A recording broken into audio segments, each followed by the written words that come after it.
সূরা আন-নিসা। রহমান রহিম আল্লাহ তাআলার নামে। তোমরা তোমাদের মালিককে ভয় করো, যিনি তোমাদের একটি মাত্র ব্যক্তি সত্তা থেকে সৃষ্টি করেছেন, অতঃপর তিনি তা থেকে তার জুড়ি পয়দা করেছেন। এরপর তিনি তাদের এই আদি জুড়ি থেকে বহু সংখ্যক নরনারী দুনিয়ায় চারিদিকে ছড়িয়ে দিয়েছেন। হে মানুষ, তোমরা ভয় করো আল্লাহ তাআলাকে, যার পবিত্র নামে তোমরা একে অপরের কাছে অধিকার ও পাওনা দাবি করো, এবং সৃষ্টিতত্ত্বের উৎস গর্ভধারিণী মাকে সম্মান করো। অবশ্যই আল্লাহ তাআলা তোমাদের উপর তীক্ষ্ণ দৃষ্টি রেখে চলেছেন। এতিমদের ধন সম্পদ তাদের কাছে দিয়ে দাও।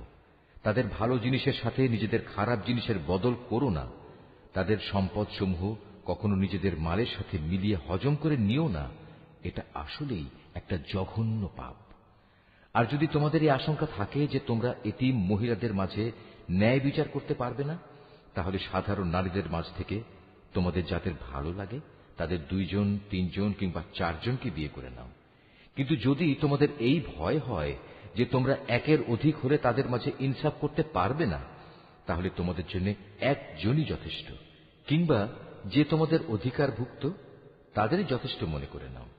মনে রেখো, যৌনতার সীমা লঙ্ঘন থেকে বেঁচে থাকার জন্য এটাই হচ্ছে উত্তম ও সহজতর পন্থা।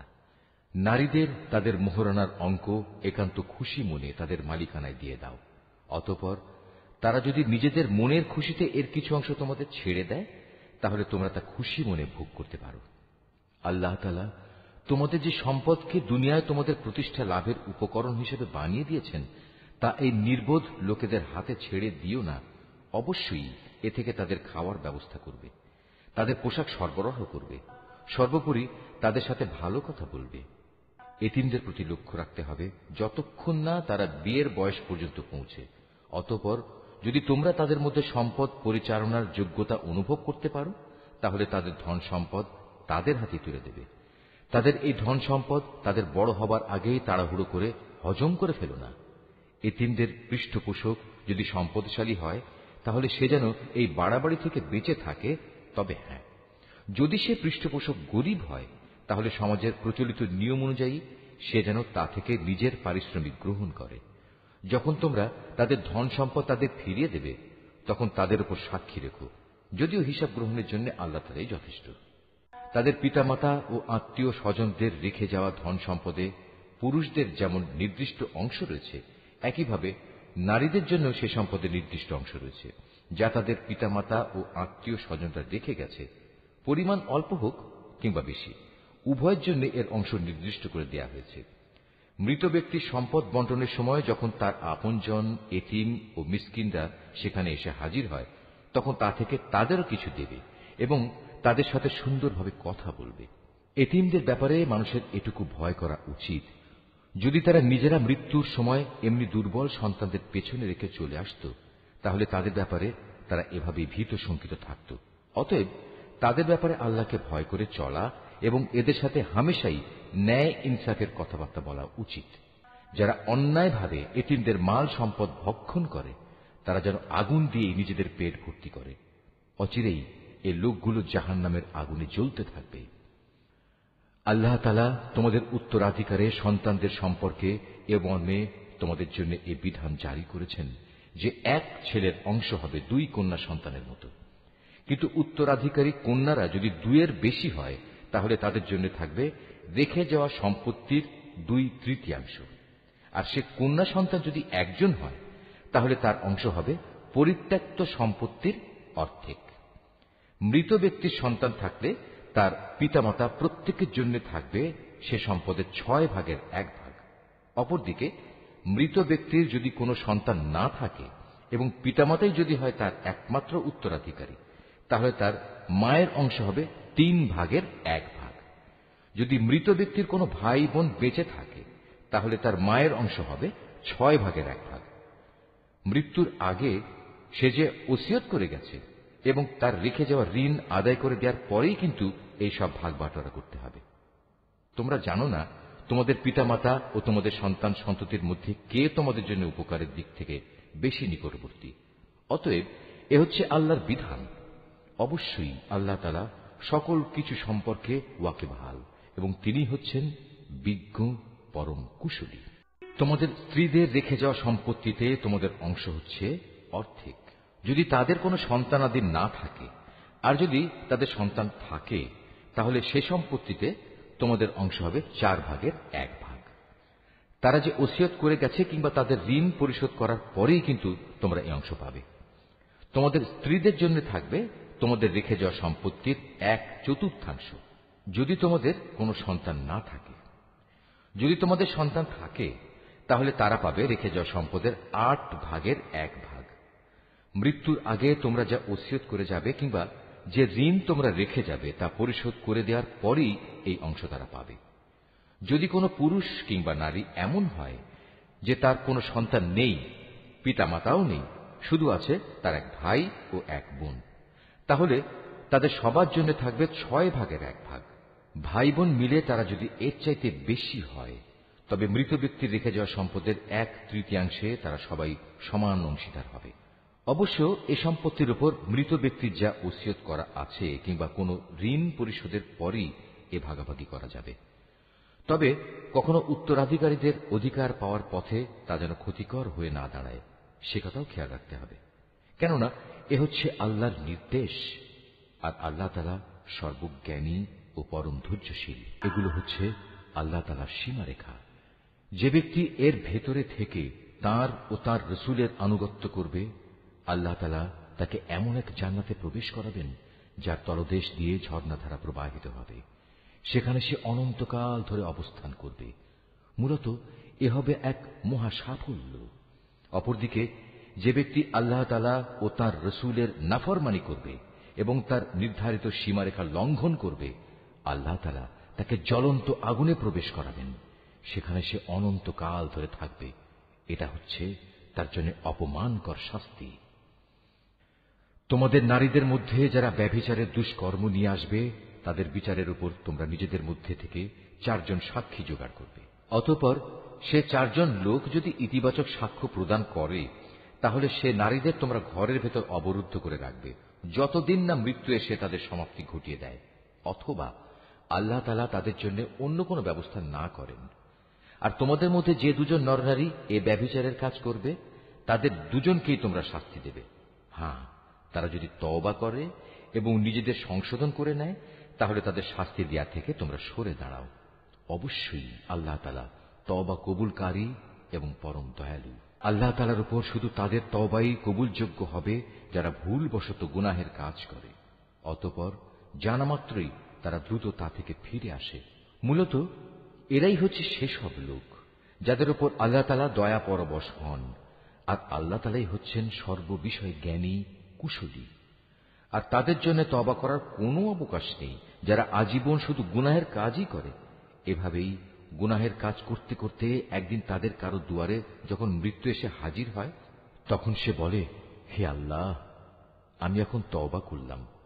আসলে তাদের জন্য কোনো তওবা নয় যারা কাফের অবস্থায় ইহুল্লাহ সাঙ্গ করল।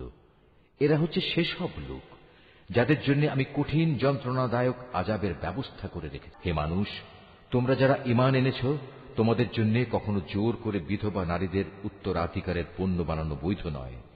বিয়ের সময় মোহর হিসেবে যা তোমরা তাদের দিয়েছ, তার কোনো অংশ তাদের কাছ থেকে নিয়ে নেওয়ার জন্য তোমরা তাদের অযথা আটক করে রেখো না, যতক্ষণ পর্যন্ত তারা প্রকাশ্য কোনো ব্যভিচারের কাজে লিপ্ত না হয়। তাদের সাথে সৎভাবে জীবন যাপন করো।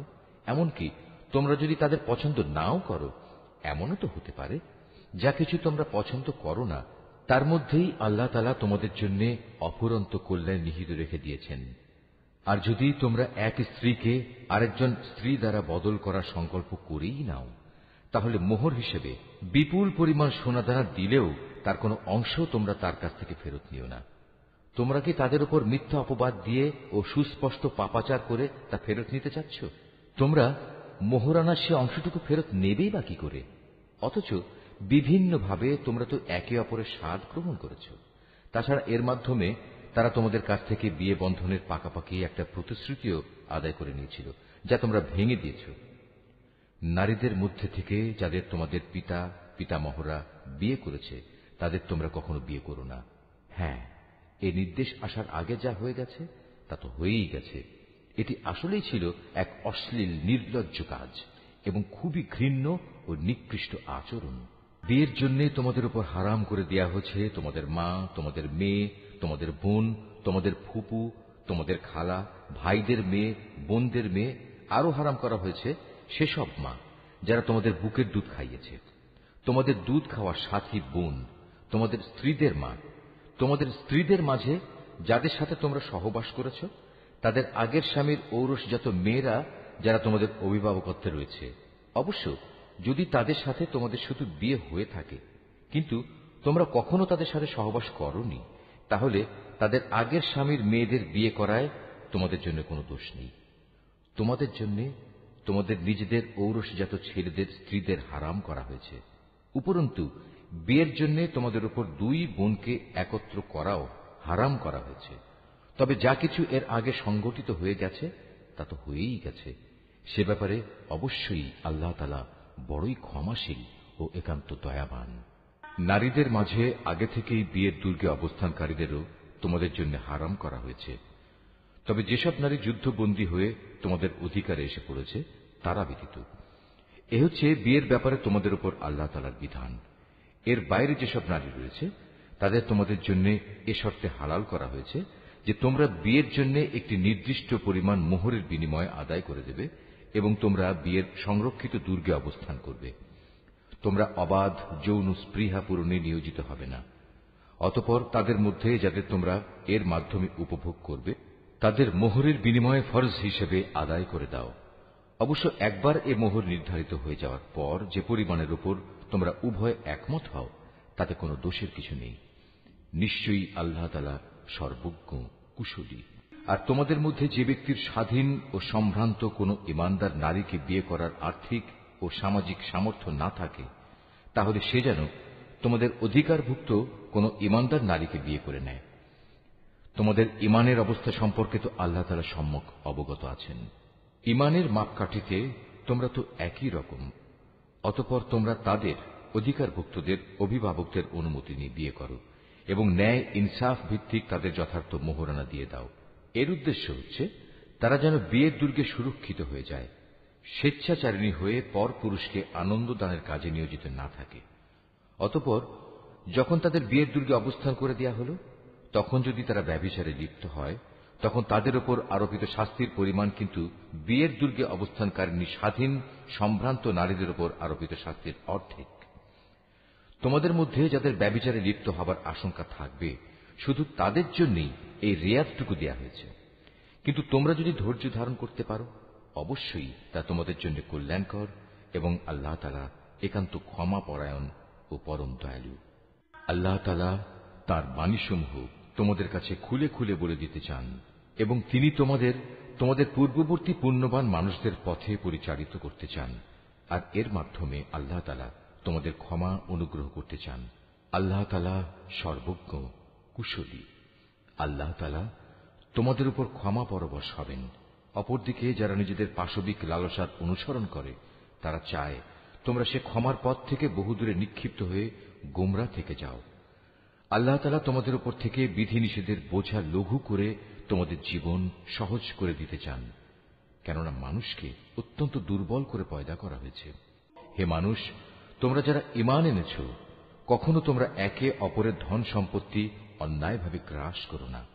হ্যাঁ, ব্যবসা বাণিজ্য যা করবে তা পারস্পরিক সম্মতির ভিত্তিতেই করবে এবং কখনো স্বার্থের কারণে একে অপরকে হত্যা করো না। অবশ্যই আল্লাহ তাআলা তোমাদের প্রতি মেহেরবান। যে কেউই বাড়াবাড়ি ও জুলুম করতে গিয়ে এই হত্যার কাজ করে অচিরেই আমি তাকে আগুনে পুড়িয়ে দেব। আর আল্লাহর পক্ষে এ কাজ একেবারেই সহজ, মোটেই কঠিন কিছু নয়। যদি তোমরা সে সমস্ত বড় বড় গুনাহ থেকে বেঁচে থাকো যা থেকে বেঁচে থাকার জন্য তোমাদের নির্দেশ দেওয়া হয়েছে, তাহলে তোমাদের ছোটখাটো গুনাহ আমি এমনিই তোমাদের হিসাব থেকে মুছে দেব এবং অত্যন্ত সম্মানজনক স্থানে আমি তোমাদের পৌঁছে দেব। আল্লাহ তাআলা তোমাদের একজনের তুলনায় আরেকজনকে যা কিছু বেশি দান করেছেন তোমরা তা পাওয়ার লালসা করো না। যা কিছু পুরুষরা উপার্জন করল তা তাদেরই অংশ হবে, আবার নারী যা কিছু অর্জন করল তাও হবে তাদেরই অংশ। তোমরা আল্লাহ তাআলার কাছ থেকে তাঁর অনুগ্রহ পাওয়ার জন্য প্রার্থনা করো। অবশ্যই আল্লাহ তাআলা প্রতিটি বিষয় সম্পর্কে সম্যক ওয়াকেবহাল রয়েছেন। পিতামাতা ও আত্মীয় স্বজনের রেখে যাওয়া সম্পত্তিতে আমি সবার জন্যই অভিভাবক নিযুক্ত করে রেখেছি। যাদের সাথে তোমাদের কোনো চুক্তি কিংবা অঙ্গীকার রয়েছে তাদের পাওনা পুরোপুরি আদায় করে দেবে। আল্লাহ তাআলা অবশ্যই প্রতিটি বিষয়ের উপর সাক্ষী হয়ে আছেন। পুরুষরা হচ্ছে নারীদের কাজকর্মের উপর প্রহরী, তত্ত্বাবধায়ক। কারণ আল্লাহ তাআলা এদের একজনকে আরেকজনের উপর কিছু বিশেষ মর্যাদা প্রদান করেছেন। পুরুষের এই মর্যাদার একটি বিশেষ কারণ হচ্ছে প্রধানত তারাই দাম্পত্য জীবনের জন্য নিজেদের অর্থ সম্পদ ব্যয় করে। অতএব সতীসাধ্যী নারী হবে একান্ত অনুগত। পুরুষদের অনুপস্থিতিতে তারা স্বয়ং আল্লাহর তত্ত্বাবধানে থেকে নিজেদের ইজ্জত, আব্রু ও অন্যান্য সব অদেখা কিছুর রক্ষণাবেক্ষণ করবে। আর যখন কোনো নারীর অবাধ্যতার ঔদ্ধত্যের ব্যাপারে তোমরা আশঙ্কা করো, তখন তোমরা তাদের ভালো কথার উপদেশ দাও। তা কার্যকর না হলে তাদের সাথে একই বিছানায় থাকা ছেড়ে দাও। তাতেও যদি তারা ভালো না হয়, তাহলে চূড়ান্ত ব্যবস্থা হিসেবে তাদের মৃদু প্রহার করো। তবে যদি তারা এমনিই অনুগত হয়ে যায়, তাহলে তাদের খামোখা কষ্ট দেওয়ার জন্য অজুহাত খুঁজে বেরিও না। অবশ্যই আল্লাহ তাআলা সর্বশ্রেষ্ঠ ও সবার চাইতে মহান। আর যদি তাদের স্বামী স্ত্রী এ দুজনের মাঝে বিচ্ছেদের আশঙ্কা দেখা দেয়, তাহলে তার পক্ষ থেকে একজন সালিশ এবং তার স্ত্রীর পক্ষ থেকে একজন সালিশ নিযুক্ত করো। আসলে উভয়ে যদি নিজেদের নিষ্পত্তি চায়, তাহলে আল্লাহ তাআলা তাদের পুনরায় মীমাংসায় পৌঁছার তৌফিক দেবেন।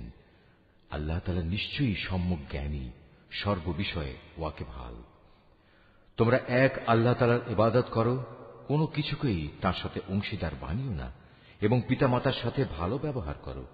আরো যারা তোমাদের ঘনিষ্ঠ আত্মীয়, এতিম, মিসকিন, আত্মীয় প্রতিবেশী, অনাত্মীয় প্রতিবেশী, তোমার পথচারীর সঙ্গী ও তোমার অধিকারভুক্ত দাস দাসী, তাদের সবার সাথেও ভালো ব্যবহার করো। অবশ্যই আল্লাহ তাআলা এমন মানুষকে কখনো পছন্দ করেন না যে অহংকারী ও দাম্ভিক। আল্লাহ তাআলা এমন ধরনের লোকদেরও ভালোবাসেন না যারা নিজেরা যেমন কার্পণ্য করে তেমনি অন্যদেরও কার্পণ্য করার আদেশ করে।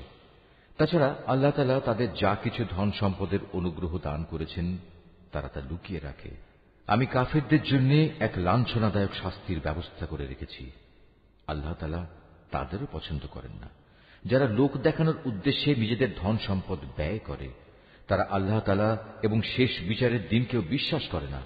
আর শয়তান যদি কোনো ব্যক্তির সাথী হয়, তাহলে বুঝতে হবে সে বড়ই খারাপ সাথী পেল।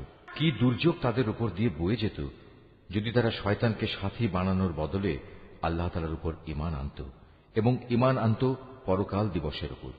সর্বোপরি আল্লাহ তাআলা তাদের যা কিছু দান করেছেন তা থেকে তারা খরচ করত। বস্তুত আল্লাহ তাআলা তাদের কাজকর্ম সম্পর্কে ভালোভাবেই ওয়াকিবহাল রয়েছেন।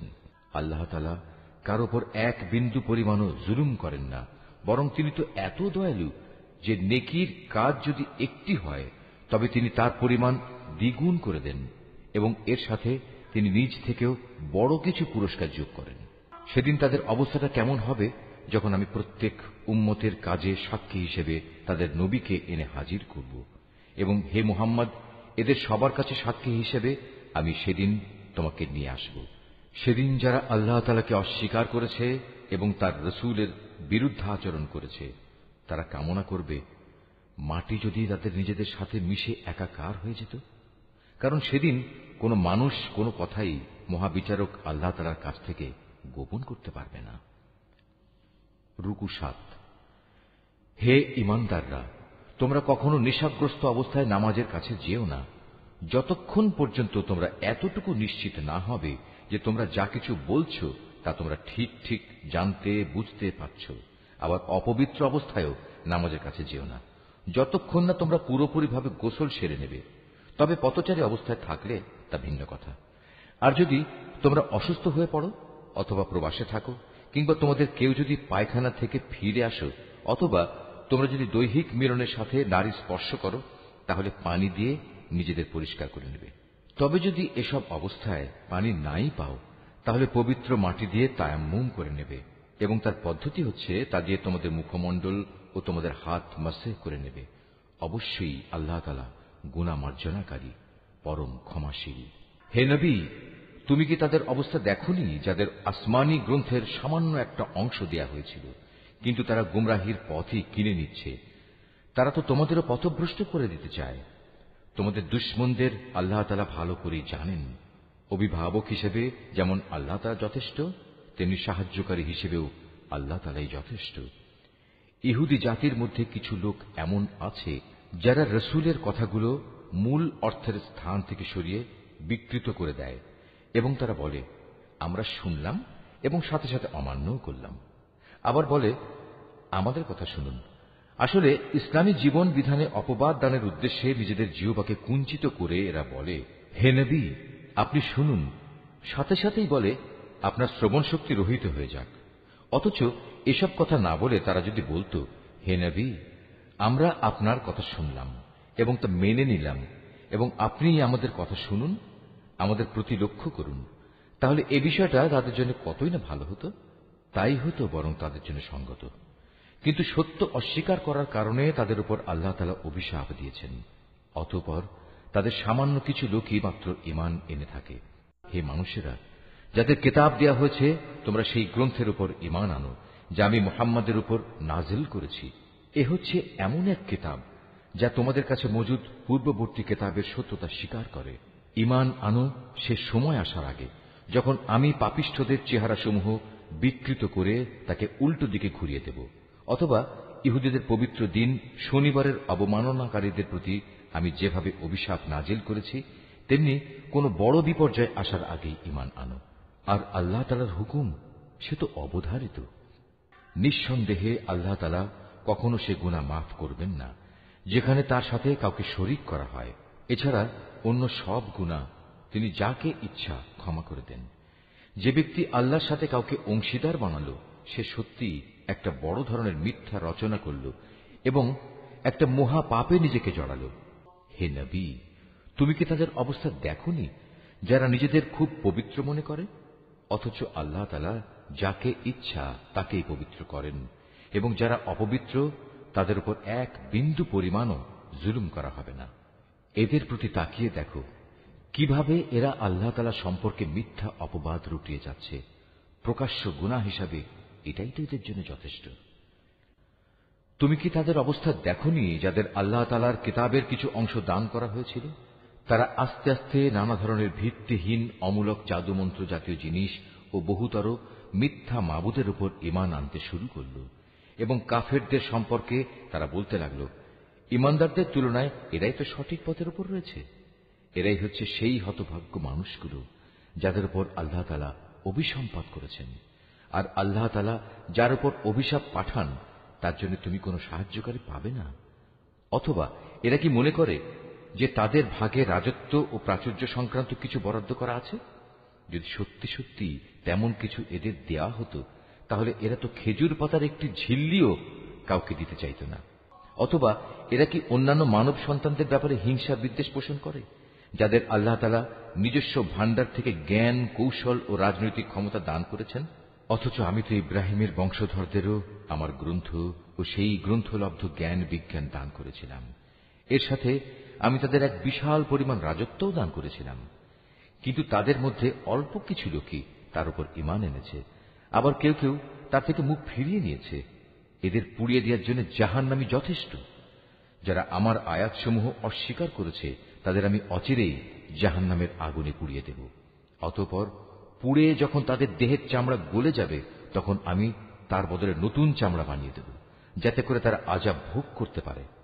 অবশ্যই আল্লাহ তাআলা মহাপরাক্রমশালী, বিজ্ঞ, কুশলী। যারা আমার আয়াতসমূহ বিশ্বাস করেছে এবং ভালো কাজ করেছে, তাদের অচিরেই আমি এমন এক জান্নাতে প্রবেশ করাবো যার পাদদেশ দিয়ে ঝর্ণাধারা প্রবাহিত হবে। সেখানে তারা থাকবে চিরকাল। তাদের জন্য থাকবে পূত পবিত্র সঙ্গী ও সঙ্গিনীরা। সর্বোপরি আমি তাদের এক চিরস্নিগ্ধ ছায়ায় প্রবেশ করিয়ে দেব। হে ঈমানদার ব্যক্তিরা, আল্লাহ তাআলা তোমাদের নির্দেশ দিচ্ছেন, তোমরা আমানতসমূহ তাদের যথার্থ মালিকের কাছে সোপর্দ করে দেবে। আর যখন মানুষের মাঝে কোনো কিছুর ব্যাপারে তোমরা বিচার ফয়সালা করো, তখন তা ন্যায় ও ইনসাফের ভিত্তিতে করবে। আল্লাহ তাআলা তোমাদের যা কিছু উপদেশ দেন তা সত্যিই সুন্দর। আল্লাহ তাআলা সবকিছু দেখেন এবং শোনেন। হে ঈমানদার মানুষেরা, তোমরা আল্লাহর আনুগত্য করো তার রসুলের এবং সেসব লোকদের যারা তোমাদের মাঝে বিশেষভাবে দায়িত্বপ্রাপ্ত।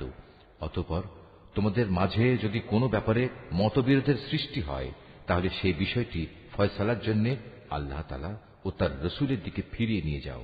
যদি তোমরা সত্যিকার অর্থে আল্লাহর উপর এবং শেষ বিচারে দিনের উপর ঈমান এনে থাকো, তাহলে এই পদ্ধতি হবে তোমাদের বিরোধ মীমাংসার সর্বোৎকৃষ্ট উপায়, এবং বিরোধপূর্ণ বিষয়সমূহের ব্যাখ্যার দিক থেকেও এটি হচ্ছে উত্তম পন্থা। হে নবী, তুমি কি তাদের অবস্থা দেখোনি যারা মনে করে তারা সে বিষয়ের উপর ঈমান এনেছে যা তোমার কাছে পাঠানো হয়েছে, এবং সে কিতাবের উপর ঈমান এনেছে যা তোমার আগে নাজিল করা হয়েছে, কিন্তু ফয়সালার সময় আমার কিতাবের বদলে এরা মিথ্যা মাবুদদের কাছ থেকে ফয়সালা পেতে চায়। অথচ এদের নির্দেশ দেওয়া হয়েছিল তারা এসব মিথ্যা মাবুদদের অস্বীকার করবে। আসল কথা হচ্ছে শয়তান এদের সত্য থেকে অনেক দূরে সরিয়ে নিয়ে যেতে চায়।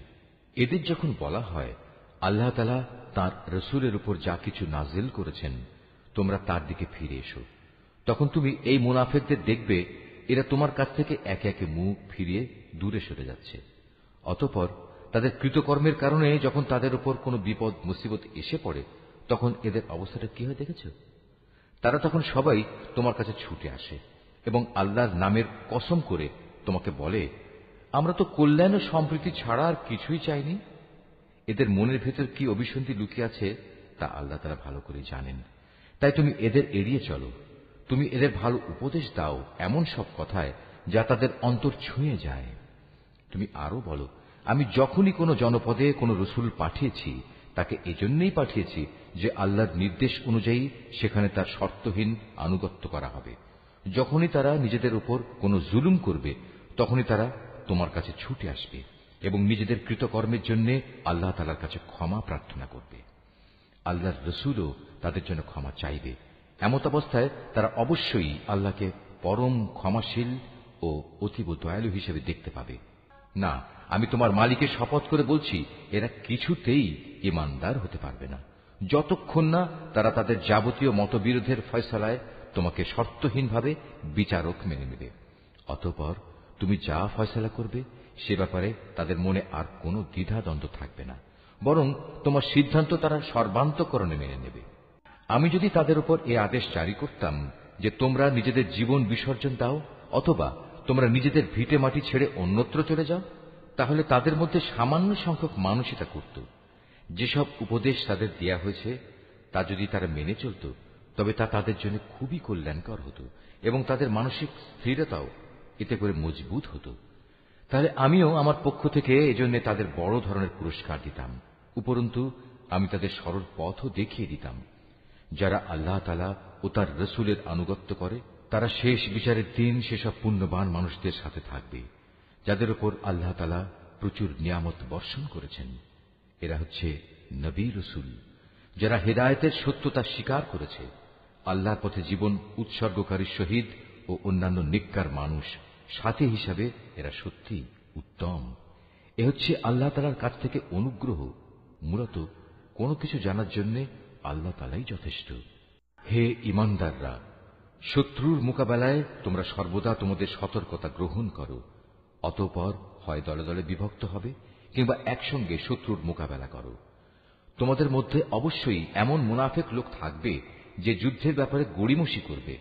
তোমাদের উপর কোনো বিপদ মুসিবত এলে সে বলবে, আল্লাহ তাআলা সত্যিই আমার উপর বড় অনুগ্রহ করেছেন, কেননা আমি সে সময় তাদের সাথে ছিলাম না। আর যদি তোমাদের উপর আল্লাহ তাআলার পক্ষ থেকে বিজয়ের অনুগ্রহ আসে তখন সে এমন ভাবে বলে যেন তার সাথে তোমাদের কোন রকম বন্ধুত্বই ছিল না। সে তখন আরো বলে, কতই না ভালো হতো যদি আমি তাদের সাথে থাকতাম, তাহলে আজ আমিও অনেক বড় সফলতা অর্জন করতে পারতাম।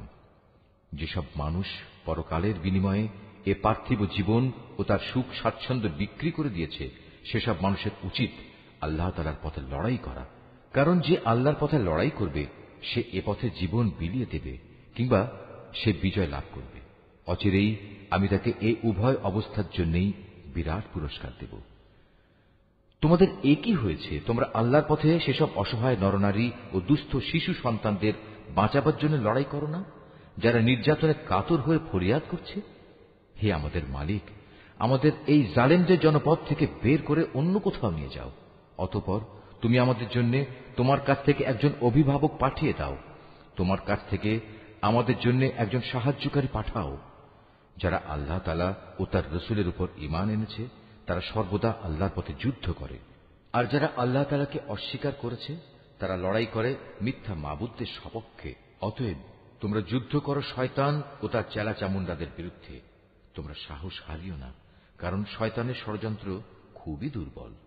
হে নবী, তুমি কি তাদের অবস্থা দেখোনি যাদের প্রথম দিকে যখন বলা হয়েছিল তোমরা আপাতত লড়াই থেকে নিজেদের হাত গুটিয়ে রাখো, এখন নামাজ প্রতিষ্ঠা করো এবং যাকাত প্রদান করো। তখন তারা জিহাদের জন্য অস্থির হয়ে পড়েছিল, অথচ যখন পরবর্তী সময়ে তাদের উপর সত্যি সত্যের লড়াইয়ের হুকুম নাজিল করা হলো তখন এদের একদল লোক তো প্রতিপক্ষের মানুষদের এমন ভাবে ভয় করতে শুরু করলো যেমনি ভয় শুধু আল্লাহ তাআলাকেই করা উচিত, ক্ষেত্র বিশেষে তার চাইতেও বেশি। তারা আরো বলতে শুরু করলো, হে আমাদের মালিক, তুমি আমাদের উপর যুদ্ধের এ হুকুম এত তাড়াতাড়ি জারি করতে গেলে কেন? কত ভালো হতো যদি তুমি আমাদের সামান্য কিছুটা অবকাশ দিতে। হে নবী, তুমি বলো, দুনিয়ার এ ভোগ সামগ্রী অত্যন্ত সামান্য। যে ব্যক্তি আল্লাহ তাআলাকে ভয় করে তার জন্য পরকাল অনেক উত্তম, আর সেই পরকালে তোমাদের উপর কণা মাত্র অবিচার করা হবে না। তোমরা যেখানেই থাকো না কেন মৃত্যু এসে তোমাদের নাগাল পাবেই। এমনকি তোমরা যদি কোনো মজবুত দুর্গেও থাকো সেখানেও মৃত্যু এসে হাজির হবে। এদের অবস্থা হচ্ছে, যখন কোনো কল্যাণ তাদের স্পর্শ করে তখন তারা বলে, হ্যাঁ, এ তো আল্লাহর পক্ষ থেকেই এসেছে। অপরদিকে যখন তাদের কোনো ক্ষতি ও অকল্যাণ স্পর্শ করে তখন তারা বলে, এসব তো এসেছে তোমার কাছ থেকে। তুমি তাদের বলে দাও, কল্যাণ অকল্যাণ সব কিছুই তো আসে আল্লাহর পক্ষ থেকে। এই জাতির হয়েছে কি? এরা মনে হয় কথাটি বুঝতেই চায় না। যে কল্যাণই তুমি লাভ করো না কেন মনে রেখো তা আল্লাহর পক্ষ থেকেই আসে, আর যেটুকু অকল্যাণ তোমার উপর আসে তা আসে তোমার নিজের কর্মদোষের কারণে। আমি তোমাকে মানুষদের জন্য রাসূল বানিয়ে পাঠিয়েছি, আর সাক্ষী হিসেবে তো আল্লাহ তাআলাই যথেষ্ট।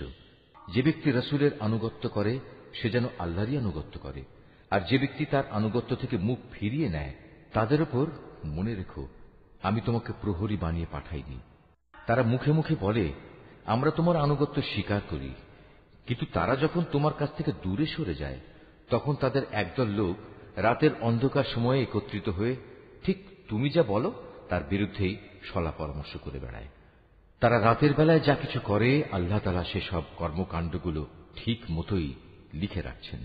অতএব তুমি এদের উপেক্ষা করে চলো এবং সর্ববিষয়ে শুধু আল্লাহ তাআলার উপরই ভরসা রাখো।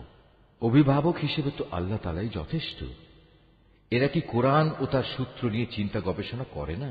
এই গ্রন্থটা যদি আল্লাহ তাআলা ছাড়া অন্য কারো কাছ থেকে আসত তাহলে তাতে অবশ্যই তারা অনেক গরমিল দেখতে পেত। এদের কাছে যখনই নিরাপত্তা কিংবা ভয়ের কোনো খবর আসে তখন সত্য মিথ্যা না জেনেই এরা তা প্রচার করে বেড়ায়। অথচ তারা যদি এ জাতীয় খবর আল্লাহর রাসূল এবং তাদের দায়িত্বপ্রাপ্ত ব্যক্তিকে জানিয়ে দিত তাহলে এমন সব লোকেরা তা জানতে পারত যারা তাদের মধ্যে থেকে সেই খবরের যথার্থতা যাচাই করতে পারত।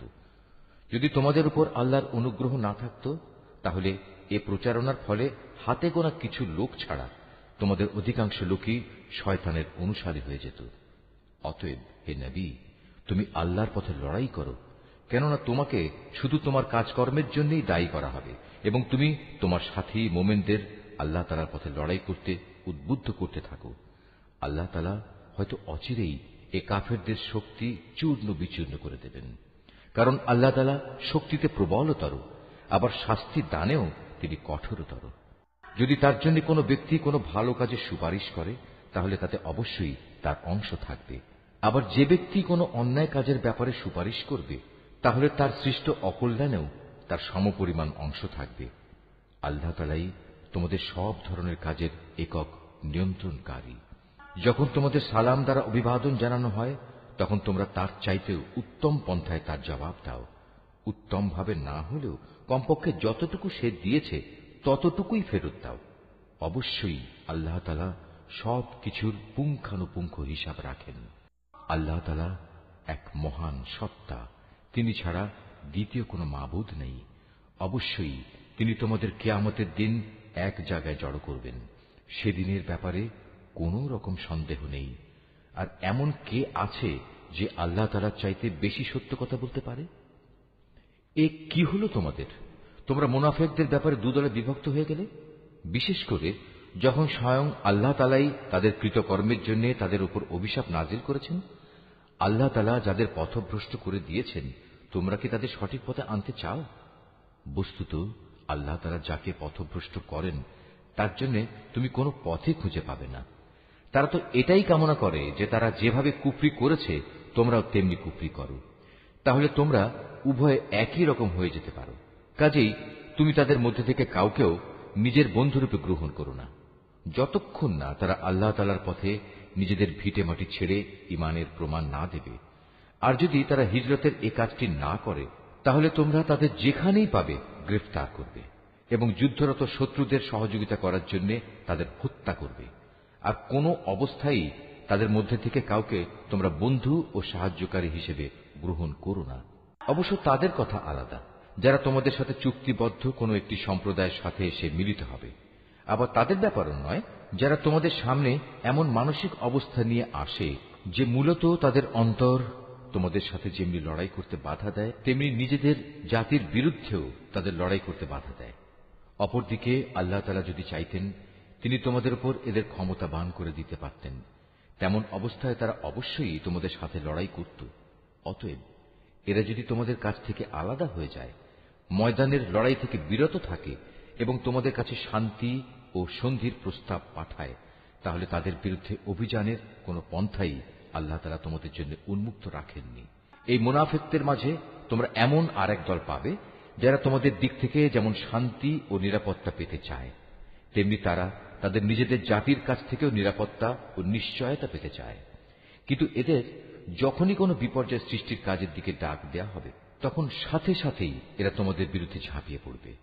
এরা যদি সত্যিই তোমাদের সাথে যুদ্ধ করা থেকে সরে না দাঁড়ায় এবং কোনো শান্তি ও সন্ধি প্রস্তাব তোমাদের কাছে পেশ না করে এবং নিজেদের অস্ত্র সংবরণ না করে, তাহলে তাদের তোমরা যেখানেই পাবে গ্রেফতার করবে এবং চরম বিদ্রোহের জন্য তাদের তোমরা হত্যা করবে। মূলত এরাই হচ্ছে সেসব লোক যাদের উপর আমি তোমাদের সুস্পষ্ট ক্ষমতা দান করেছি। এটা কোনো ইমানদার ব্যক্তির কাজ নয় যে সে আরেকজন ইমানদার ব্যক্তিকে হত্যা করবে। অবশ্য ভুলবশত করে ফেললে তা সম্পূর্ণ ভিন্ন কথা। যদি কোনো ইমানদার ব্যক্তি আরেকজন ইমানদার ব্যক্তিকে ভুল করে হত্যা করে, তাহলে তার বিনিময় হচ্ছে সে একজন দাস মুক্ত করে দেবে এবং তার সাথে নিহত ব্যক্তির পরিবার পরিজনকে তার রক্তের ন্যায়সঙ্গত মূল্য পরিশোধ করে দেবে। তবে নিহত ব্যক্তির পরিবারের লোকেরা যদি রক্তমূল্য মাফ করে দেয়, তবে তা স্বতন্ত্র কথা। এই নিহত ইমানদার ব্যক্তি যদি এমন কোন জাতির বা গোত্রের লোক হয় যারা তোমাদের শত্রু, তাহলে তার বিনিময় হবে শুধু একজন মোমেন দাসের মুক্তি। অপরদিকে নিহত ব্যক্তি যদি এমন এক সম্প্রদায়ের কেউ হয়ে থাকে যাদের সাথে তোমাদের কোনো সন্ধি চুক্তি বলবৎ আছে, তবে তার রক্তের মূল্য আদায় করা ও একজন ইমানদার দাসের মুক্তিও অপরিহার্য। যে ব্যক্তি মুক্ত করার জন্য কোনো দাস পাবে না, তার বিধান হচ্ছে ক্রমাগত 2 মাসের রোজা রাখা। এ হচ্ছে আল্লাহ তাআলার পক্ষ থেকে মানুষের তওবা কবুল করানোর ব্যবস্থা মাত্র। বস্তুত আল্লাহ তাআলা সর্বজ্ঞ, কুশলী। যে ব্যক্তি ইচ্ছাকৃতভাবে কোনো ইমানদার ব্যক্তিকে হত্যা করবে, তার শাস্তি হচ্ছে জাহান্নাম। সেখানে সে অনন্তকাল ধরে পড়ে থাকবে। আল্লাহ তাআলা তার উপর ভয়ানক রুষ্ট, তাকে তিনি লানত দেন। আল্লাহ তাআলা তার জন্য যন্ত্রণাদায়ক আযাব প্রস্তুত করে রেখেছেন। হে ঈমানদার ব্যক্তিরা, তোমরা যখন আল্লাহ তাআলার পথে জিহাদের রাস্তায় বের হবে, তখন বিচার বুদ্ধি প্রয়োগ করবে। কোন ব্যক্তি কিংবা সম্প্রদায় যখন তোমাদের সামনে শান্তি ও সন্ধির প্রস্তাব পেশ করে, তখন কিছু বৈষয়িক ধন সম্পদের প্রত্যাশায় তাকে তোমরা বলো না যে না, তুমি ঈমানদার নও। আসলে আল্লাহ তাআলার কাছে অনায়াসলভ্য সম্পদ প্রচুর রয়েছে, সম্পদের প্রচুর ভাণ্ডার পড়ে আছে। আগে তোমরাও ছিলে এমনি, অতঃপর আল্লাহ তাআলা তোমাদের উপর অনুগ্রহ করেছেন। কাজেই তোমরা বিষয়টি যাচাই বাছাই করে নিও। তোমরা যা কিছুই করো, আল্লাহ তাআলা সে ব্যাপারে সম্যক অবগত আছেন। মোমেনদের মাঝে যারা কোন রকম শারীরিক পঙ্গুত্ব ও অক্ষমতা না থাকা সত্ত্বেও বসে থেকেছে, আর যারা নিজেদের জান ও মাল দিয়ে আল্লাহ তাআলার পথে জিহাদে অবতীর্ণ হয়েছে, এরা উভয়ে কখনো সমান নয়। ঘরে বসে থাকা লোকদের তুলনায় ময়দানের মুজাহিদদের, যারা নিজেদের জান মাল দিয়ে আল্লাহ তাআলার পথে জিহাদ করেছে, আল্লাহ তাআলা তাদের উঁচু মর্যাদা দান করেছেন। জিহাদ তখনও ফরজ ঘোষিত না হওয়ায় এদের সবার জন্য আল্লাহ তাআলা উত্তম পুরস্কারের ওয়াদা করেছেন। কিন্তু এটা ঠিক, আল্লাহ তাআলা ঘরে বসে থাকা লোকদের উপর সংগ্রামরত ময়দানের মুজাহিদদের অনেক শ্রেষ্ঠত্ব দান করেছেন। এই মর্যাদা দেয়া হয়েছে স্বয়ং আল্লাহ তাআলার পক্ষ থেকেই। এর সাথে রয়েছে তার ক্ষমা ও দয়া। মূলত আল্লাহ তাআলা বড় ক্ষমাশীল ও অতীব দয়ালু। যারা নিজেদের উপর জুলুম করেছিল তাদের প্রাণ কেড়ে নেওয়ার সময় মওতের ফেরেশতারা যখন তাদের জিজ্ঞেস করবে, বলতো এর আগে সেখানে তোমরা কিভাবে ছিলে? তারা বলবে, আমরা দুনিয়ায় দুর্বল ও অক্ষম ছিলাম। ফেরেশতারা বলবে, কেন তোমাদের জন্য আল্লাহর এই জমিন কি প্রশস্ত ছিল না? তোমরা ইচ্ছে করলে যেখানে চলে যেতে পারতে। আসলে এরা হচ্ছে অপরাধী। এরা হচ্ছে সেসব লোক যাদের আবাসস্থল হচ্ছে জাহান্নাম, আর তা কত নিকৃষ্টতম আবাস। তবে সেসব নারী পুরুষ ও শিশু সন্তান যাদের হিজরত করার মতো শারীরিক শক্তি ছিল না, কোথাও যাওয়ার কোনো উপকরণ ছিল না, তাদের কথা আলাদা। এরা হচ্ছে সেসব মানুষ আল্লাহ তাআলা সম্ভবত যাদের মাফ করে দেবেন। অবশ্যই আল্লাহ তাআলা গুনাহ মোচনকারী ও পরম ক্ষমাশীল। আর যে কেউই আল্লাহ তাআলার পথে হিজরত করবে সে অচিরেই আল্লাহ তাআলার জমিনে প্রশস্ত জায়গা ও অগণিত ধন সম্পদ পেয়ে যাবে। যখন কোনো ব্যক্তি আল্লাহ তাআলা ও তার রাসূলের উদ্দেশ্যে হিজরত করার জন্য নিজ বাড়ি থেকে বের হয় এবং এমতাবস্থায় মৃত্যু এসে তাকে গ্রাস করে নেয়, তাহলে তার সে অপূর্ণ হিজরতের পুরস্কার দেওয়ার দায়িত্ব আল্লাহ তাআলার উপর। আল্লাহ তাআলা বড় ক্ষমাশীল ও পরম দয়ালু।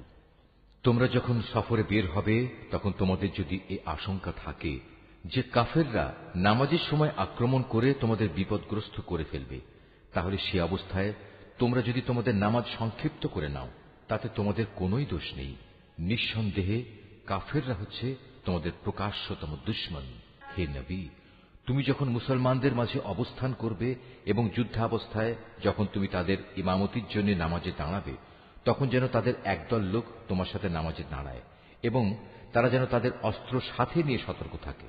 অতঃপর তারা যখন নামাজের সাজদা সম্পন্ন করে নেবে তখন তারা তোমাদের পেছনে থাকবে।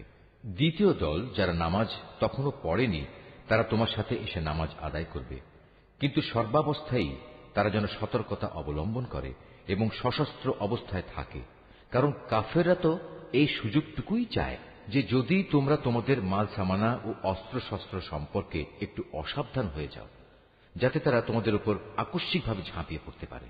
অবশ্য অতিরিক্ত বৃষ্টি বাদলের জন্য যদি তোমাদের কষ্ট হয় কিংবা শারীরিকভাবে তোমরা যদি অসুস্থ হও, তাহলে কিছুক্ষণের জন্য তোমরা অস্ত্র রেখে দিতে পারো। কিন্তু অস্ত্র রেখে দিলেও তোমরা কিন্তু নিজেদের সাবধানতা বজায় রাখবে। অবশ্যই আল্লাহ তাআলা কাফেরদের জন্য এক অপমানকর আযাব নির্দিষ্ট করে রেখেছেন। অতঃপর তোমরা যখন নামাজ শেষ করে নেবে তখন দাঁড়িয়ে, বসে এবং শুয়ে তথা সর্বাবস্থায় আল্লাহ তাআলাকে স্মরণ করতে থাকবে। এরপর যখন তোমরা পুরোপুরি স্বস্তি বোধ করবে তখন যথারীতি নামাজ আদায় করবে। অবশ্যই নামাজ ঈমানদারদের উপর সুনির্দিষ্ট সময়ের সাথেই ফরজ করা হয়েছে। কোন শত্রু দলের পেছনে ধাওয়া করার সময় তোমরা বিন্দু মাত্র মনোবল হারিও না। তোমরা যদি কষ্ট পেয়ে থাকো তাহলে জেনে রেখো তারাও তো তোমাদের মতো কষ্ট পাচ্ছে, কিন্তু তোমরা আল্লাহ তাআলার কাছ থেকে যে জান্নাত আশা করো তারা তো তা করে না। নিশ্চয়ই আল্লাহ তাআলা সর্বজ্ঞ, কুশলী। অবশ্যই আমি সত্য দ্বীনের সাথে তোমার উপর এই গ্রন্থ নাজিল করেছি, যাতে করে আল্লাহ তাআলা তোমাকে যা জ্ঞানের আলো দেখিয়েছেন তার আলোকে তুমি মানুষদের বিচার মীমাংসা করতে পারো। তবে বিচার ফয়সালার সময় তুমি কখনো বিশ্বাসঘাতকদের পক্ষে তর্ক করো না। তুমি আল্লাহ তাআলার কাছে ক্ষমা প্রার্থনা করো। অবশ্যই আল্লাহ তাআলা বড় ক্ষমাশীল ও পরম দয়ালু। যারা নিজেদের সাথে বিশ্বাসঘাতকতা করে তুমি কখনো এমন সব লোকের পক্ষে কথা বলো না, কেননা আল্লাহ তাআলা এই পাপিষ্ঠ বিশ্বাসঘাতকদের কখনো পছন্দ করেন না। এরা মানুষদের কাছ থেকে নিজেদের কর্ম লুকিয়ে রাখতে চায়, কিন্তু আল্লাহ তাআলার কাছ থেকে তারা কিছুই লুকোতে পারবে না। আল্লাহ তাআলা তো হচ্ছেন সেই মহান সত্তা যিনি রাতের অন্ধকারে তিনি যেসব কথা বা কাজ পছন্দ করেন না এমন সব বিষয়ে যখন এরা সলা পরামর্শ করে তখনও তিনি তাদের সাথেই থাকেন। এরা যা কিছু করে তা সম্পূর্ণ আল্লাহ তাআলার জ্ঞানের পরিধির আওতাধীন। হ্যাঁ, এরাই হচ্ছে সেসব লোক যাদের সঠিক ঘটনা না জানার কারণে দুনিয়ার জীবনে তোমরা যাদের পক্ষে তর্ক করেছ, কিন্তু কিয়ামতের দিনে আল্লাহ তাআলার সামনে কে তাদের পক্ষে কথা বলবে, কিংবা সেদিন কে তাদের উপর অভিভাবক হবে? যে ব্যক্তি গুনাহের কাজ করে অথবা গুনাহ করে নিজের উপর নিজেই অবিচার করে, অতঃপর এজন্য যখন সে আল্লাহ তাআলার কাছে ক্ষমা প্রার্থনা করে, তখন সে অবশ্যই আল্লাহ তাআলাকে পরম ক্ষমাশীল ও অতীব দয়ালু হিসেবে পাবে। যে ব্যক্তি কোনো গুনাহের কাজ করল, সে কিন্তু এর দ্বারা নিজেই নিজের ক্ষতি সাধন করল। আল্লাহ তাআলা সবকিছুই জানেন, তিনি কুশলী। যে ব্যক্তি একটি অন্যায় কিংবা পাপ কাজ করল, কিন্তু সে দোষ চাপিয়ে দিল একজন নির্দোষ ব্যক্তির ওপর, এ কাজের ফলে সে প্রকারান্তরে সাংঘাতিক একটা অপবাদ ও জঘন্য গুনাহের বোঝা নিজের ঘাড়ে উঠিয়ে নিল। এ পরিস্থিতিতে যদি তোমার উপর আল্লাহ তাআলার অনুগ্রহ ও দয়া না থাকত, তাহলে এদের একদল লোক তো তোমাকে প্রায় ভুল পথে পরিচালিত করেই ফেলেছিল। যদিও তারা এই আচরণ দিয়ে তাদের নিজেদের ছাড়া অন্য কাউকেই পথভ্রষ্ট করতে পারছিল না। অবশ্য তাদের এই প্রতারণামূলক কাজ দ্বারা তারা তোমার কোনোই ক্ষতি সাধন করতে সক্ষম হতো না, কারণ আল্লাহ তাআলা তাঁর গ্রন্থ ও সে গ্রন্থলব্ধ কলাকৌশল তোমার উপর নাযিল করেছেন, এবং তিনি তোমাকে এমন সব কিছুর জ্ঞান শিক্ষা দিয়েছেন যা আগে তোমার জানা ছিল না। তোমার উপর আল্লাহ তাআলার অনুগ্রহ ছিল অনেক বড়। এদের অধিকাংশ গোপন সলা পরামর্শের ভেতরই কোনো কল্যাণ নিহিত নেই। তবে যদি কেউ এর দ্বারা কাউকে কোনো দান খয়রাত, সৎ কাজ ও অন্য মানুষের মাঝে শান্তি ও সম্প্রীতি স্থাপনের আদেশ দেয়, তা ভিন্ন কথা। আর আল্লাহ তাআলার সন্তুষ্টি অর্জনের লক্ষ্যে যদি কেউ এসব কাজ করে, তাহলে অতি শীঘ্রই আমি তাকে মহাপুরস্কার দেব। আবার যে ব্যক্তি তার কাছে প্রকৃত সত্য স্পষ্ট হয়ে যাওয়ার পর রসুলের বিরুদ্ধে আচরণ করবে এবং ইমানদারদের পথ ছেড়ে বেঈমান লোকদের নিয়ম নীতির অনুসরণ করবে, তাকে আমি সেদিকেই পরিচালিত করব যেদিকে সে চলতে চেয়েছে। এর শাস্তি হিসেবে তাকে আমি জাহান্নামের আগুনে পুড়িয়ে দেব, আর তা কত নিকৃষ্ট আবাসস্থল। আল্লাহ তাআলা এ বিষয়টি ক্ষমা করবেন না যে তার সাথে কোন রকম শরীক করা হবে। এছাড়া অন্য সকল গুনাহ তিনি যাকে ইচ্ছা করেন তাকে ক্ষমা করে দিতে পারেন। তাই যে ব্যক্তি আল্লাহ তাআলার সাথে কাউকে শরীক করল, সে মূলত চরমভাবে গোমরাহ হয়ে গেল। আল্লাহকে ছাড়া এর আর কাকে ডাকে? ডাকে নিকৃষ্ট দেবীকে কিংবা কোনো বিদ্রোহী শয়তানকে। তার উপর আল্লাহ তাআলা অভিশাপ বর্ষণ করেছেন, কারণ সে আল্লাহকে চ্যালেঞ্জ দিয়ে বলেছিল, আমি তোমার বান্দাদের এক অংশকে নিজের দলে শামিল করেই ছাড়ব। সে আরো বলেছিল, আমি অবশ্যই তোমার বান্দাদের গোমরাহ করে দেব, আমি অবশ্যই তাদের হৃদয়ে নানা প্রকারের মিথ্যা কামনা বাসনা জাগিয়ে তুলব, এবং আমি তাদের নির্দেশ দেব যেন তারা কুসংস্কারে লিপ্ত হয়ে জন্তু জানোয়ারের কান ছিদ্র করে দেয়। আমি তাদের আরো নির্দেশ দেব যেন তারা আল্লাহ তাআলার সৃষ্টিকে বিকৃত করে দেয়। মূলত যে কোনো ব্যক্তি আল্লাহ তাআলার বদলে শয়তানকে নিজের পৃষ্ঠপোষক বানিয়ে নেবে, সে এক সুস্পষ্ট ক্ষতি ও লোকসানের সম্মুখীন হবে। সে অভিশপ্ত শয়তান তাদের নানা প্রতিশ্রুতি দেয়, তাদের সামনে মিথ্যা বাসনার মায়াজাল সৃষ্টি করে, আর শয়তান যা প্রতিশ্রুতি দেয় তা হচ্ছে প্রতারণা মাত্র। এরাই হচ্ছে সেসব হতভাগ্য ব্যক্তি যাদের আবাসস্থল হচ্ছে জাহান্নাম, যার আযাব থেকে মুক্তির কোনো পন্থাই তারা খুঁজে পাবে না। অপরদিকে যারা শয়তানের প্রতিশ্রুতি উপেক্ষা করে আল্লাহ তাআলার উপর ঈমান আনবে এবং ভালো কাজ করবে, তাদের আমি অচিরেই এমন এক জান্নাতে প্রবেশ করাবো যার তলদেশ দিয়ে ঝর্ণাধারা বইতে থাকবে। তারা সেখানে অনন্তকাল ধরে অবস্থান করবে। আল্লাহর ওয়াদা সত্য, আর আল্লাহর চাইতে বেশি সত্য কথা কে বলতে পারে? মানুষের ভালো মন্দ যেমনি তোমাদের খেয়াল খুশির সাথে জড়িত নয়, তেমনি তা আহলে কিতাবদের খেয়াল খুশির সাথেও সম্পৃক্ত নয়।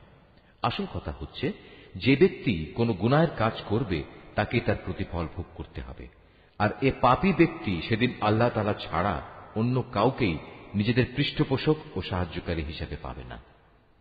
পক্ষান্তরে যে ব্যক্তি কোনো ভালো কাজ করবে, নর কিংবা নারী, সে যদি ঈমানদার অবস্থায় তা সম্পাদন করে, তাহলে সে এবং তার মতো সব লোক অবশ্যই জান্নাতে প্রবেশ করবে। পুরস্কার দেওয়ার সময় তাদের উপর বিন্দু মাত্র অবিচার করা হবে না। তার চাইতে উত্তম জীবন বিধান আর কার হতে পারে যে আল্লাহ তাআলার নির্দেশের সামনে মাথা নত করে দেয়? মূলত সেই হচ্ছে নিষ্ঠাবান ব্যক্তি। তদুপরি সে নিষ্ঠার সাথে ইব্রাহিমের আদর্শ মেনে চলে, আর আল্লাহ তাআলা ইব্রাহিমকে স্বীয় বন্ধুরূপে গ্রহণ করেছেন। আসমান ও জমিনে যা কিছু আছে তার সবকিছুই আল্লাহ তাআলার জন্য, আর আল্লাহ তাআলা তার ক্ষমতা দিয়ে সবকিছুই পরিবেষ্টন করে আছেন। হে নবী, তারা তোমার কাছে নারীদের ব্যাপারে সিদ্ধান্ত জানতে চায়। তুমি তাদের বলো, আল্লাহ তাআলা তাদের ব্যাপারে তোমাদের জানিয়ে দিচ্ছেন তা সেই এতিম নারীদের সম্পর্কিত ব্যাপার, আর এ কিতাব থেকে যা কিছু তোমাদের উপর পঠিত হচ্ছে। আল্লাহ তাআলা তাদের জন্য যেসব অধিকার দান করেছেন যা তোমরা আদায় করতে চাও না, অথচ তোমরা তাদের বিয়ে ঠিকই করতে চাও। অসহায় শিশু সন্তান ও এতিমদের ব্যাপারে তোমাদের বলা হচ্ছে তোমরা যেন সুবিচার কায়েম করো। তোমরা যেটুকু সৎ কাজই করো, আল্লাহ তাআলা তার সবকিছু সম্পর্কেই সম্যকভাবে অবহিত রয়েছেন।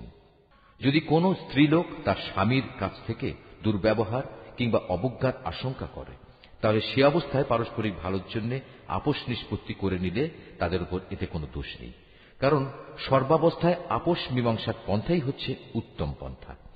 কিন্তু সমস্যা হচ্ছে, মানুষ আপোষ করতে গেলে লালসার দিকেই বেশি পরিমাণে ধাবিত হয়ে পড়ে। কিন্তু তোমরা যদি সততার পন্থা অবলম্বন করো এবং শয়তানের কাছ থেকে নিজেকে রক্ষা করো, তাহলে সেটাই তোমাদের জন্য ভালো, কারণ আল্লাহ তাআলা তোমাদের সব কর্মকাণ্ড অবলোকন করে থাকেন। তোমরা কখনো একাধিক স্ত্রীদের মাঝে ইনসাফ করতে পারবে না, যদিও মনে প্রাণে তোমরা তা চাইবে। তাই তাদের একজনের দিকে তুমি এমন ভাবে ঝুঁকে পড়ো না যে দেখে মনে হবে আরেকজনকে ঝুলন্ত অবস্থায় রেখে দিয়েছ। তোমরা যদি সংশোধনের চেষ্টা করো এবং আল্লাহ তাআলাকে ভয় করো, তাহলে তুমি দেখবে আল্লাহ তাআলা অতি ক্ষমাশীল ও পরম দয়ালু। অতঃপর যদি সত্যি সত্যি তারা একে অপরের কাছ থেকে বিচ্ছিন্ন হয়ে যায়, তাহলে আল্লাহ তাআলা তার ভান্ডার থেকে দান করে তাদের সবাইকে পারস্পরিক মুখাপেক্ষিতা থেকে রেহাই দেবেন। আল্লাহ তাআলা নিঃসন্দেহে প্রাচুর্যময় ও প্রশংসাভাজন। আসমান জমিনে যা কিছু আছে সবই আল্লাহ তাআলার জন্য। তোমাদের আগেও যাদের কাছে কিতাব নাজিল করা হয়েছিল, তাদের আমি এ নির্দেশ দিয়েছিলাম যেন তারা আল্লাহ তাআলাকে ভয় করে। আমি তোমাদেরও নির্দেশ দিচ্ছি। আর যদি তোমরা আল্লাহকে অস্বীকার করো, তাহলে জেনে রেখো আকাশ পাতালে যা কিছু আছে সবকিছুই তো আল্লাহ তাআলার জন্য। আল্লাহ তাআলা বেনিয়াজ, সব প্রশংসা তাঁরই প্রাপ্য। অবশ্যই আসমান জমিনের সব কয়টি জিনিসের মালিকানা তাঁর। যাবতীয় কর্ম সম্পাদনে আল্লাহ তাআলাই যথেষ্ট। হে মানুষ, তিনি চাইলে যে কোনো সময় জমিনের কর্তৃত্ব থেকে তোমাদের অপসারণ করে অন্য কোনো সম্প্রদায়কে এনে বসিয়ে দিতে পারেন। এ কাজে তিনি অবশ্যই ক্ষমতাবান। তোমাদের মধ্যে যে ব্যক্তি এ দুনিয়াতেই তার পুরস্কার পেতে চায়, তার জেনে রাখা উচিত আল্লাহ তাআলার কাছে তো ইহকাল পরকাল এ উভয় কালের পুরস্কারই রয়েছে। আল্লাহ তাআলা তো সবকিছু শোনেন এবং সবকিছুই দেখেন। হে ঈমানদাররা, তোমরা সর্বদাই ইনসাফের উপর দৃঢ়ভাবে প্রতিষ্ঠিত থেকো এবং আল্লাহ তাআলার জন্য সত্যের সাক্ষী হিসেবে নিজেকে পেশ করো। যদি এ কাজটি তোমরা নিজের পিতামাতার কিংবা নিজের আত্মীয় স্বজনের উপরেও আসে, তবুও তা তোমরা মনে রাখবে। সে ব্যক্তি ধনী হোক কিংবা গরিব, এটা কখনো দেখবে না, কেননা তাদের উভয়ের চাইতে আল্লাহ তাআলার অধিকার অনেক বেশি। অতএব তুমি কখনো ন্যায় বিচার করতে নিজের খেয়াল খুশির অনুসরণ করো না। যদি তোমরা পেঁচানো কথা বলো কিংবা সাক্ষ্য দেয়া থেকে বিরত থাকো, তাহলে জেনে রাখবে তোমরা যা কিছুই করো না কেন, আল্লাহ তাআলা তার যথার্থ খবর রাখেন। হে ঈমানদার ব্যক্তিরা, তোমরা ঈমান আনো আল্লাহর উপর, তার রসুলের উপর, সে কিতাবের উপর যা আল্লাহ তাআলা তার রসুলের উপর নাজিল করেছেন, এবং সেসব কিতাবের উপর যা ইতিপূর্বে তিনি নাজিল করেছেন। আর যে ব্যক্তি আল্লাহ তাআলাকে অস্বীকার করল তার ফেরেশতাদের, তার পাঠানো কিতাবসমূহ, তার নবী রসুলদের ও পরকাল দিবসকে, বুঝতে হবে সে ভীষণভাবে পথভ্রষ্ট হয়ে গেছে। যারা একবার ঈমান আনলো আবার কুফরি করল, কিছুদিন পর আবার ঈমান আনলো, এরপর সুযোগ বুঝে আবার কাফের হয়ে গেল, এরপর কুফরির পরিমাণ তারা দিনে দিনে বাড়িয়ে দিল। ঈমান নিয়ে তামাশা করার এ লোকদের আল্লাহ তাআলা কখনো ক্ষমা করবেন না, না কখনো তিনি এ ব্যক্তিদের সঠিক পথ দেখাবেন। হে নবী, মুনাফিক ব্যক্তিদের তুমি সুসংবাদ দাও যে তাদের জন্য ভয়াবহ আযাব রয়েছে, যারা দুনিয়ার ফায়দার জন্য ঈমানদারদের বদলে কাফেরদের বন্ধু হিসেবে গ্রহণ করেছে। তারা কি এর দ্বারা এদের কাছ থেকে কোন রকম মান সম্মানের প্রত্যাশা করে? অথচ সবটুকু মান সম্মান তো আল্লাহ তাআলার জন্যই নির্দিষ্ট। আল্লাহ তাআলা ইতিপূর্বেও এ কিতাবের মাধ্যমে তোমাদের উপর আদেশ নাজিল করেছিলেন যে তোমরা যখন দেখবে কাফেরদের কোনো বৈঠকে আল্লাহ তাআলা নাজিল করা কোনো আয়াত অস্বীকার করা হচ্ছে এবং তার সাথে ঠাট্টা বিদ্রূপ করা হচ্ছে, তখন তোমরা তাদের সাথে এ ধরনের মজলিসে বসো না, যতক্ষণ না তারা অন্য কোনো আলোচনায় লিপ্ত হয়। এমনটি করলে অবশ্যই তোমরা তো তাদের মতো হয়ে গেলে। জেনে রেখো, আল্লাহ তাআলা অবশ্যই সব কাফের ও মুনাফিকদের জাহান্নামে একত্রিত করে ছাড়বেন। যারা সবসময় তোমাদের শুভ দিনের প্রতীক্ষায় থাকে, যদি আল্লাহ তাআলার অনুগ্রহে তোমাদের বিজয় আসে, তখন এরা কাছে এসে বলবে, কেন আমরা কি এই যুদ্ধে তোমাদের পক্ষে ছিলাম না? আবার যদি কখনো কাফেরদের ভাগে বিজয়ের অংশ লেখা হয়, তাহলে এরা সেখানে গিয়ে বলবে, আমরা কি তোমাদের মুসলমানদের কাছ থেকে রক্ষা করিনি?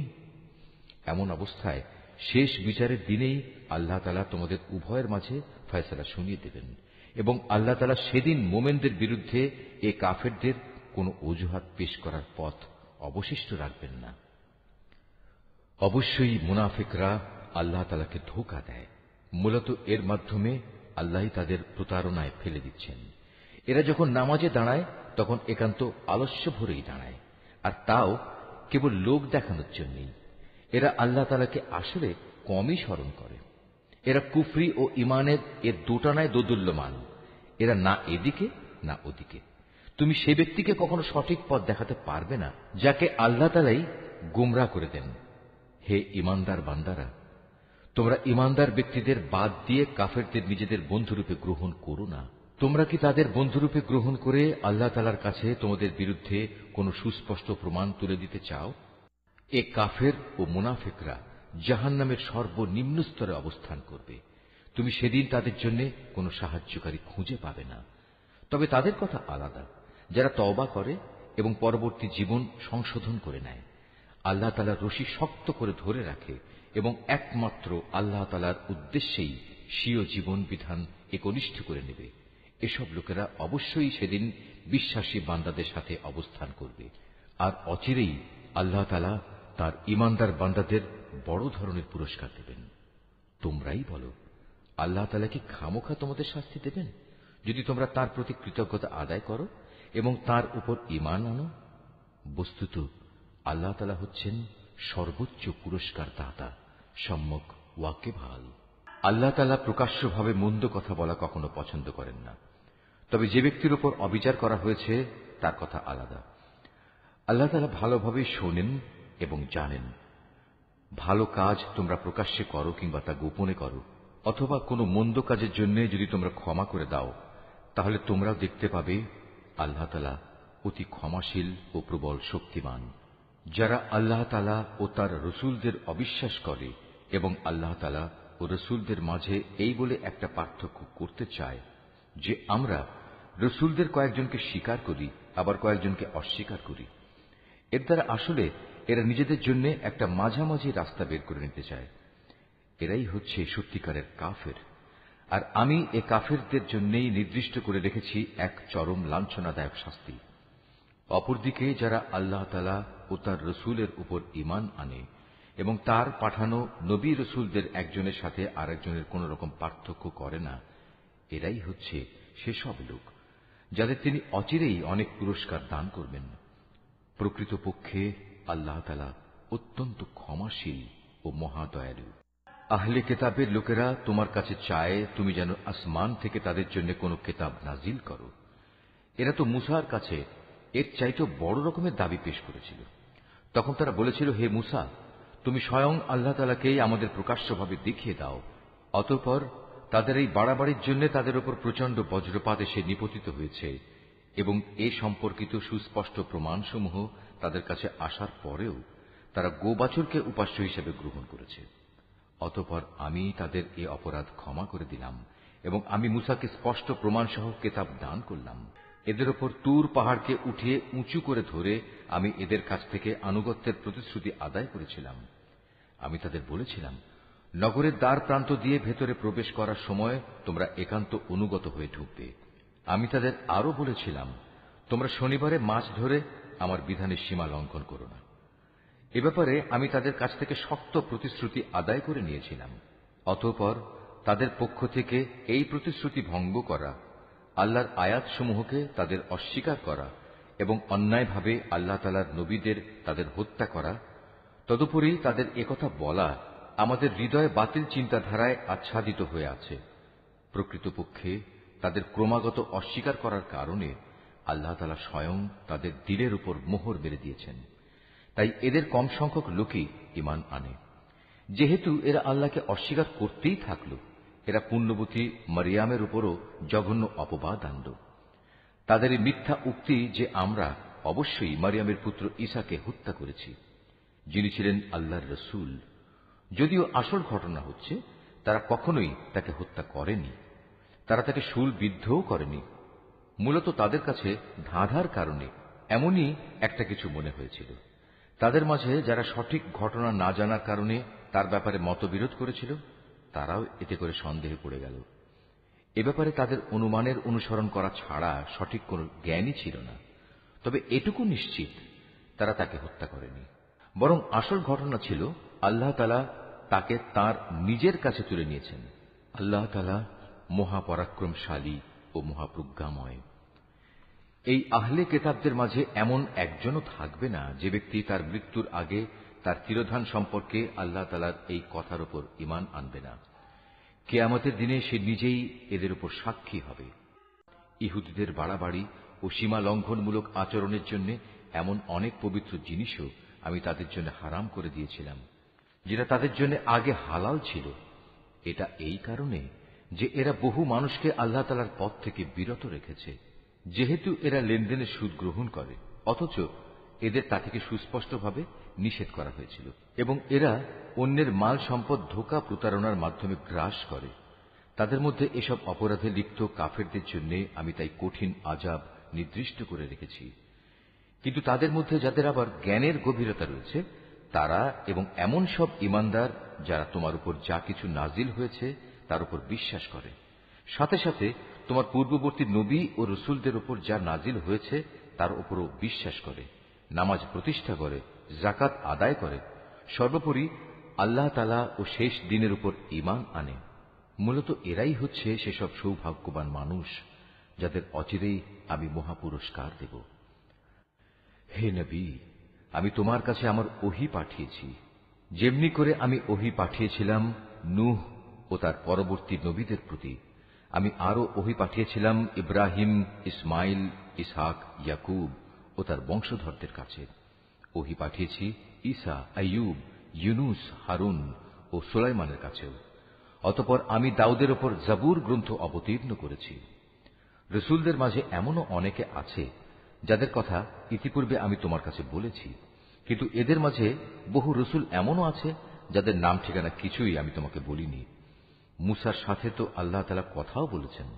রসুলরা ছিল জান্নাতের সুসংবাদবাহী ও জাহান্নামের ভয় প্রদর্শনকারী। তাদের এজন্যই পাঠানো হয়েছিল যাতে করে রসুলদের আগমনের পর আল্লাহ তাআলার উপর মানব জাতির কোনো অজুহাত খাড়া করার সুযোগ না থাকে। সত্যি আল্লাহ তাআলা মহাপরাক্রমশালী ও প্রজ্ঞাময়। কিন্তু মানুষ যত অজুহাতই পেশ করুক না কেন, আল্লাহ তোমার উপর যা কিছু নাজিল করেছেন তা তাঁর প্রত্যক্ষ জ্ঞানের মাধ্যমেই করেছেন। ফেরেশতারাও তো একথার সাক্ষ্য দেবে, যদিও ওহীর সাক্ষ্য প্রদানের জন্য আল্লাহ তাআলা একাই যথেষ্ট। নিশ্চয়ই যারা এই ওহী অস্বীকার করে এবং অন্য মানুষদেরও আল্লাহ তাআলার পথ থেকে সরিয়ে রাখে, তারা আসলে গুমরাহী ও পথভ্রষ্টতায় অনেক দূর এগিয়ে গেছে। নিশ্চয়ই যারা কুফরি করল এবং চরমভাবে সীমা লঙ্ঘন করল, তাদের ব্যাপারে এটা কখনো হবে না যে আল্লাহ তাআলা তাদের ক্ষমা করে দেবেন, না তিনি তাদের সঠিক রাস্তা দেখাবেন। হ্যাঁ, একটি মাত্র রাস্তাই তাদের জন্য উন্মুক্ত থাকবে, এবং তা হচ্ছে জাহান্নামের রাস্তা, যেখানে তারা অনন্তকাল ধরে পড়ে থাকবে। শাস্তি প্রদানের এ কাজ আল্লাহর জন্য খুবই সহজ। হে মানুষরা, আল্লাহ তাআলার কাছ থেকে তোমাদের জন্য সঠিক বিধান নিয়ে রসুল এসেছে। যদি তার আনিত এই বিধানের উপর তোমরা ঈমান আনো, এতেই তোমাদের জন্য কল্যাণ রয়েছে।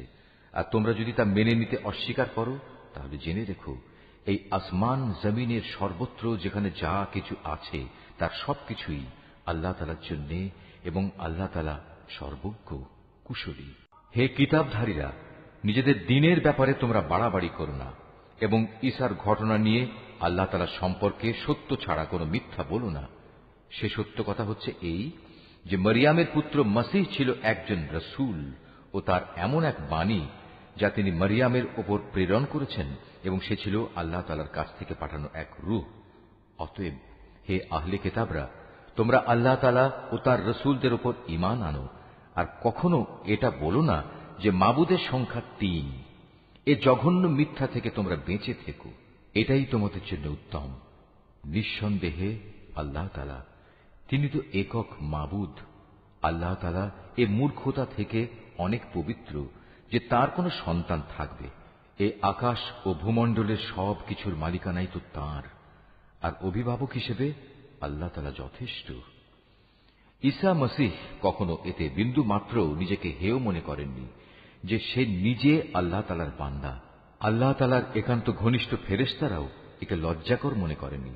কোন ব্যক্তি যদি আল্লাহ তাআলার বন্দেগী করা সত্যি লজ্জাকর বিষয় মনে করে এবং এটা ভেবে সে অহংকার করে, তার জানা উচিত অচিরেই আল্লাহ তাআলা এদের সকলকে তাঁর সামনে একত্রিত করে দণ্ডাজ্ঞা দান করবেন। যেসব মানুষ আল্লাহ তাআলার উপর ঈমান এনেছে এবং ভালো কাজ করেছে, সেদিন তিনি তাদের এর জন্য পুরোপুরি পুরস্কার দেবেন। আল্লাহ তাআলা তাঁর একান্ত অনুগ্রহ থেকে তাদের পাওনা আরো বাড়িয়ে দেবেন। অপরদিকে যারা আল্লাহ তাআলার বিধান মেনে নেয়া লজ্জাজনক কিছু মনে করল এবং অহংকার করল, তাদের সবাইকেই আল্লাহ তাআলা কঠোর শাস্তি দান করবেন। সেদিন তারা আল্লাহকে ছাড়া দ্বিতীয় কোনো অভিভাবক ও সাহায্যকারী পাবে না। হে মানুষ, তোমাদের মালিকের কাছ থেকে তোমাদের কাছে একটি উজ্জ্বল প্রমাণ এসেছে এবং আমি তোমাদের কাছে উজ্জ্বল জ্যোতি নাজিল করেছি।